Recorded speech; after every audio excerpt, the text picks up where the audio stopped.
So, because my camera wants to pick up the glare and I don't know how to fix it, we're just gonna take a small second to appreciate Therese in glasses and makeup, and she looks put together and she looks amazing. I always look amazing, let's be honest, because now I have to take these off because the glare is bugging me and I'm sure it'll bug you. So if I stare at y'all at the camera, really, and kind of go, or like go cross-eyed, it's because I'm not wearing glasses and I'm staring at, this. So this will be fun, but here we go.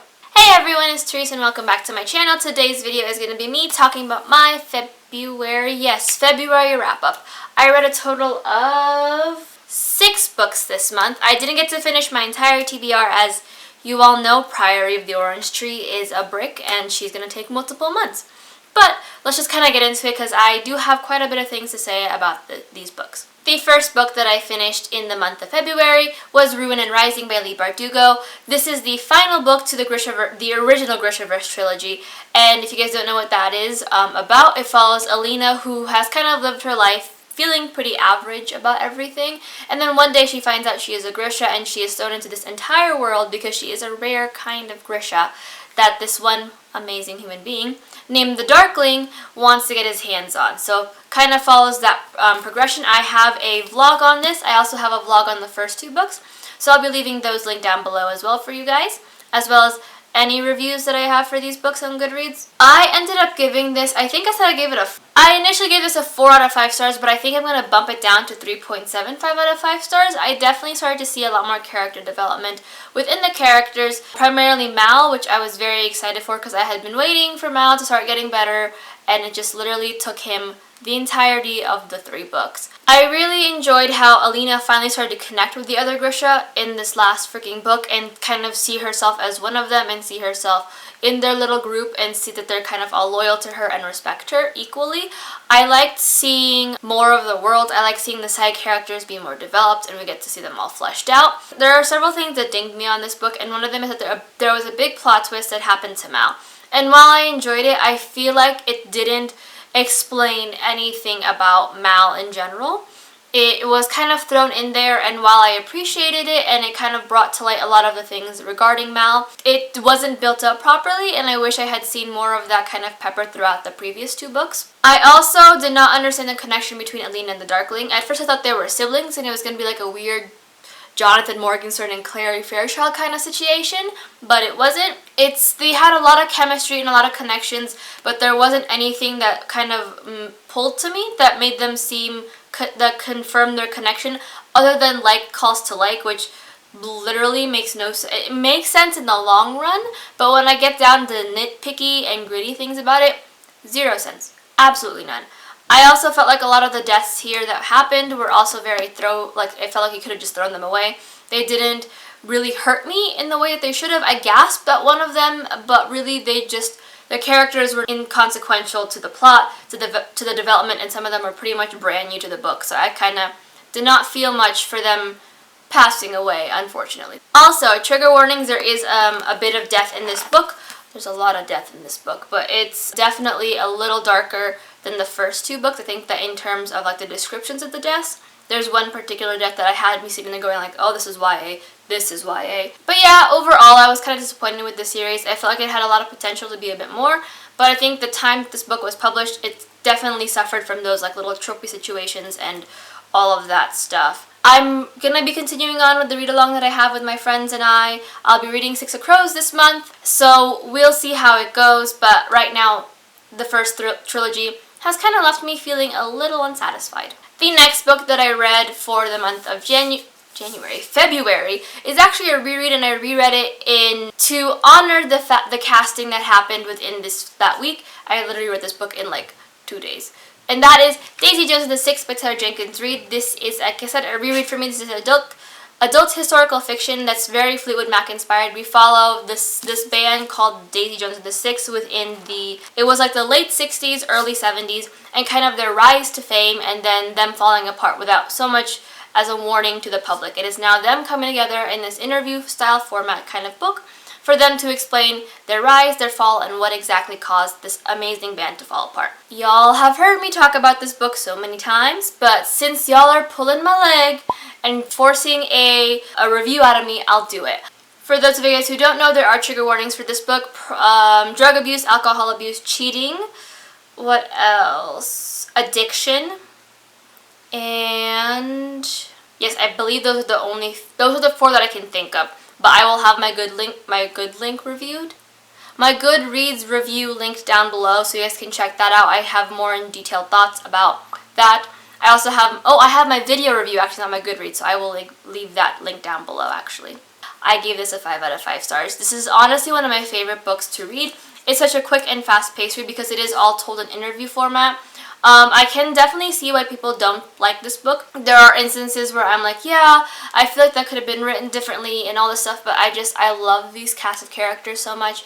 And now that we have a cast, like I know now who is cast for who, and I can start picturing them in my mind. And it was so much fun to reread it and see Sam Claflin as Billy Dunn, see Riley Keough as Daisy Jones, and then I believe now we have Suki Waterhouse as Karen. So that's even better, and I have a couple of unknown actors. I don't know who are cast for this, but we also got the casting for Warren. I am just very excited to see where it goes and comes to life, and I love this book so much.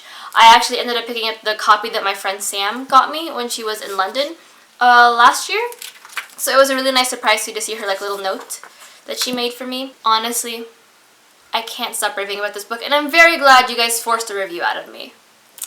The next book that I read in the month of February is actually an anthology or a short story collection, and that is Friday Black by Nana Kwame Adjei-Brenyah. This is a collection of short stories kind of focused around African Americans' truths and their like realities, and has a bit of a science fiction / future kind of twist. I ended up giving this book a 4 out of 5 stars. Before I get into my actual review, there are trigger warnings. There is... Hello, editing Therese here. I am in the middle of editing my wrap-up, and I just wanted to kind of update you guys on the trigger warnings that happened in this book. I'm trying to do a little bit more research on the trigger warnings to give you guys an updated list, but it's kind of hard because not a lot of people on Goodreads has put trigger warnings. So I went through a lot of the Goodreads reviews just to see like their synopses on the short stories, and I wanted to update the thing. So there is racism, abortion, some implications of police brutality, violence toward children, very gruesome violence done towards children. A lot of that stuff is in this book. So I just wanted to update that because I had said in my video, the original video, that there is like police brutality, and it's not so much like a very outright police brutality, but more of the implications of it. And I wanted to clear that up for anyone who is gonna plan to read the book. Like I said, I gave this a 4 out of 5 stars. I enjoyed the collection. I feel like it definitely played with the idea of the things that we are letting get away now. There are some different exaggerations, and there were moments when I was just livid because while it seemed so exaggerated, there were so many aspects of it that were just correct, that were just things that happened today and that we let pass. And despite the like more exaggerated and hyperbolic kind of descriptions and things that are occurring, definitely was very on point. There were a couple of things that dinged me. There is a story in this book about abortion, so like I said, trigger warnings. It was written through the guy's eyes, the guy's lens, and I couldn't tell where the stance was on abortion because it felt like there was a hidden kind of like, we go pro-life, but then also pro-choice, and it was a really hard line to toe, and I didn't understand it. I might have to reread it again. And there were also instances where I felt like some of the concepts that the author was trying to portray kind of went over my head. Not because they were too difficult, but I feel like how they were written, it's not something you can write in a short story. You have to expand on it a bit more. But I really enjoyed this collection. Highly recommend it if you are in the right headspace. I can't wait to see what else this author comes out with, and I'm very excited to see their future work. The next book that I read in the month of February is another part of my read-along. I'm like in 3 of them, and I have 0 regrets. But that is Found in Night by Ben Alderson. This is the sequel to Cloaked in Shadow, and this is a YA high fantasy novel following Zachariah, who is a shifting elf, but he's not exactly what people in this world expect shifting elves to be. This is the sequel, and we follow him, I believe, a couple months after the events of Cloaked in Shadow, and we get to see a lot of kind of the angst and the love and the romance and the suspense. I ended up giving this a 5 out of 5 stars. This is definitely gearing up to be one of my favorite series of all time. I really enjoy seeing the world through Zachariah's eyes and seeing his love for Hadrian and seeing his love for his friends and his kind of personality start to come about and see him really start to strengthen and become a stronger person, both physically and emotionally and mentally. It's been really fun to see him through this journey. My biggest thing at the current moment is that this book does suffer from a bit of sequel syndrome. If you guys don't know what I call that, sequel syndrome is basically me saying that the book felt like there was something lacking because it is in preparation for the big finale. This typically happens in trilogies. So I didn't ding the book on that specifically because it is a setup for the trilogy, but it definitely felt like there were instances where I was like, okay, let's get the story along. I don't need any Lord of the Rings kind of there sitting by the campfire situation. I just want to figure out what else happens. But this is a build-up, and I cannot wait to read the third and final book of the series this month. When that will be, I don't know, but hopefully soon. The next book that I read is Other Words for Smoke by Sarah Maria Griffin. This is a YA urban fantasy story involving witches in Ireland. It involves these two twins who end up going to their grandmother's house or great-aunt's house for a summer and kind of seeing the magical and kind of creepy things that happen within this world of their grandmother's house and this magical and this dark entity that's kind of looming over everyone within the household. Trigger warning for this book, there are implications of like emotional abuse toward women. Definitely trigger warning for death of a pregnant woman. It is not a huge topic in the book, but it is passed on. There's a big theme around this book around like violence toward women, so that was an aspect there, and homophobia. This book has like a bit of that thrown in there, so keep that in mind before you jump into this book. I ended up giving this a 4 out of 5 stars. This was actually a present from my dear friend Ethel, so hi Ethel, thank you for gifting me this book. This book was definitely right up my alley. The prose was wonderful. It's written in this, it's very character driven, and it's written in both third and second person. We switch between the two, and it's an interesting kind of dynamic to play with because it puts you in the shoes of the kind of durotagonists. I loved the message between like first love and seeing like the kind of pain that comes with it and the healing and almost the trauma sometimes that comes with first love.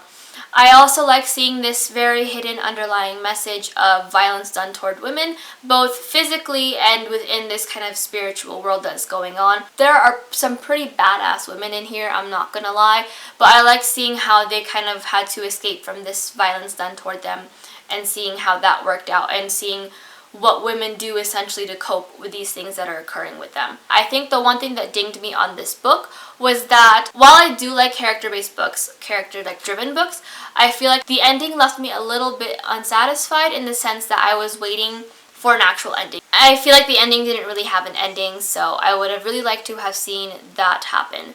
But I really did enjoy it, and I think this is definitely going to be like an honorable mention of 2020 for me. Wonderfully written, and I highly recommend if you're in the right mindset. The second to last book that I read in the month of February is This Is How You Lose the Time War by Amal El-Mohtar and Max Gladstone. This is an adult sci-fi romance novella really, following these two characters who are on opposing sides who we only know as Red and Blue, and there they kind of pass along letters and start to fall in love with each other in the midst of this time war. I gave this a 4.5 out of 5 stars. I loved the prose. I loved seeing these characters come to life. I love seeing them kind of start to characterize themselves through these letters in terms of that we seldom ever, like, we start to fall in love with them through the letters that we are reading from the other side. It's a really interesting kind of dynamic there, and I really enjoyed learning more about the other character through the other person's eyes and seeing that love and that like longing and wanting. This prose was written so beautifully. There were instances where I had such a hard time putting the book down, and I just wanted it to keep going and going and going, but it's such a short book that I like tried to pace myself with it, and it didn't really work. I would have given this book a 4 out of 5 stars, but I bumped it to a 4.5 because the ending, the last like 50 or so pages literally had me at the edge of my seat and I was sobbing. But I really enjoyed this story, and I love seeing them progress and start to love each other even more, and I just, The reason that I would have given this a 4 and not a 4.5 had the ending not been absolutely spectacular was that I really didn't understand the point of the Time War. I feel like it explained their love very well, it explained their size, and explained kind of the world around them, but the Time War aspect and why they were fighting was not developed for me. I feel like I missed reading something that explained why they were fighting, because originally when I had first gone into this book, I thought they were fighting within like a single timeline, if that makes sense, like parallel universes, other lives or something, that it was a single timeline and that they were fighting to kind of make sure that history was on their side. But then you read more and you find out that they're fighting multiple timelines and multiple other like parallel places and points of time. So I didn't understand why they were fighting or what this meant or why they were fighting on so many different levels. And that was really the biggest thing that dinged me on this book. Also, this book was also a Christmas present for me. So Courtney, if you're watching this, thank you so much for getting this book for me. It's one of my highly anticipated books of like a while, so I really appreciate it, and I love you. And the last book that I read in the month of February is one that I'm still in the middle of, but really I'm like, I'll finish it in like a couple of minutes, so not a big deal. But that is A Rage in Harlem by Chester Himes. This is the first book to kind of the Gravedigger series, I believe. Yeah. It's one of the classics, I'd like to say. It's written by the first Black detective author. So this is the first Black detective novel. It just essentially follows Jackson, who loses his fortune and the love of his life, and has hired these two detectives to kind of find them. And well, actually, he asks his brother, who dresses up as a nun, to get money and like swindle people. And then they run into the detectives that the story is about. As I'm almost done with this book, I give it a 3 out of 5 stars. I really enjoyed this book. I enjoyed this book. I don't say I really enjoyed this book. I enjoyed this book. It's a pretty quick and fast-paced read. I like the backdrop of New York. I feel like going in with a predominantly like Black cast and a predominantly like Black neighborhood and like setting really sets a tone for this entire book. And it's definitely, you can see the tension between like Black Americans and white Americans during this time period. I forget when this was set, but I'm going with 50s or 80s, around that time. My biggest thing is that I think that I really just enjoyed this book as an audiobook. Samuel L. Jackson narrates it, and it makes the situation a lot more entertaining because, trigger warnings, there is a lot of like gruesome deaths in this book, and sometimes they're done comically, and it's to primarily like Black people. So it's kind of a commentary on that aspect, as well as there are hints of police brutality, racism, violence done toward women, sexism, all that stuff. So I feel like having Samuel L. Jackson's voice and the way he narrates books made this book a little easier to digest and to chew and to understand, and kind of get the understanding and the tone of what the author was trying to put out. So I highly recommend the audiobook, but I like this book. I think, will I continue on with the series? Probably not. But I like this book enough to reread it. So 3 out of 5 stars. Would recommend if you're in the mood for a quick, fast-paced kind of read. But highly, highly, highly recommend you listening to Samuel L. Jackson read this book to you. But that is it for my February TBR. Unfortunately, this will be the only video that you'll see from me for a little bit. I'll be out of town for the next week, next week, and I'll be gone Saturday, so editing time and filming. But if you guys have read any of these books, please let me know down below so we can have a nice conversation.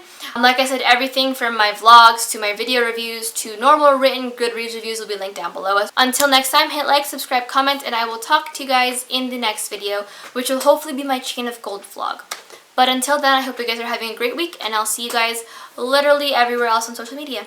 Bye!